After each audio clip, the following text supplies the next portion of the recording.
गाजर न खिसता अगदी झटपट फटाफट तुम्ही देखील हा गाजरचा हलवा अगदी 15 ते 20 मिनिटांमध्ये सहज तयार करू शकता। त्यासाठी काय करायचं, आपला फुल व्हिडिओ अपलोड होतोय, तो जाऊन बघायचा आहे। चॅनलवरती नवीन असाल तर चॅनलला सबस्क्राईब करायचं, व्हिडिओला एक लाईक नक्की करायचं आहे। हा हलवा ना तुम्ही गाजर खिसायच्याला टेन्शन नाही, बिना मेहनत करता तुम्ही हा गाजराचा हलवा अगदी झटपट पद्धतीनं बनवू शकता। ही व्हायरल ट्रिक मी इंस्टावरून बघितलेली, मग मी ही आज ती वापरून बघितली, तर खरोखरच इतका कमाल झालेला ना गाजरचा हलवा। तुम्ही एक वेळ ना अशा पद्धतीनं नक्की बनवून बघा, तुम्हाला ना नक्की म्हणजे नक्की आवडेल हा हलवा। आणि मोजून ना 20 मिनिटांमध्ये हा तयार झालेला गाजरचा हलवा, आणि खिसायलाच आपल्याला कमीत कमी 20 मिनिटं जातात, त्यामुळे खिसायचं टेन्शन घ्यायचं नाही। आता गाजराचे तुकडे करायचे आणि झटपट गाजराचा हलवा बनवून बघायचा। आणि तुम्हाला व्हिडिओ कसा वाटतोय ना मला कमेंटमध्ये नक्की सांगा।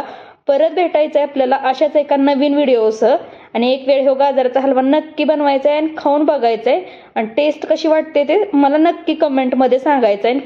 सगळे तुम्ही व्हिडिओ तर बघताय पण चॅनलला आपल्या सबस्क्राईब करत नाही। चॅनल सबस्क्राईब करायला काही पैसे लागत नाही, त्यामुळे सबस्क्राईब नक्की करा।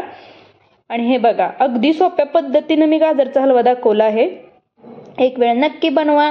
ही रेसिपी आपल्या सगळ्या मित्रमैत्रिणींनाही शेअर करा, जेणेकरून गाजरचा असा झटपट हलवा त्यांना देखील बनवता येईल। मी बनवून बघितला, खरोखरच तो खूप सुंदर झालेला, तुम्हीही नक्की बनवून बघा। परत भेटूया अशाच एका नवीन व्हिडिओसह।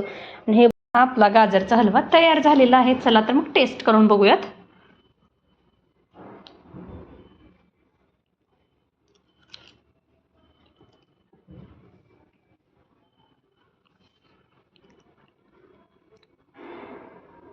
खरोखरच हा खूप असा टेस्टी झालेला आहे, अगदी गाजर तोंडात टाकताच म्हणजे हलवा विरघळतोय, आणि गोडीलाही अगदी व्यवस्थित झालाय, आणि मिल्क पावडर टाकल्यामुळे ना ह्याला क्रीमी असं टेक्स्चर आलेलं आहे। एक वेळ या पद्धतीनं नक्की बनवून बघा आणि मला कमेंटमध्ये सांगा कसा बनला आहे। परत भेटूया अशाच एका नवीन व्हिडिओसह।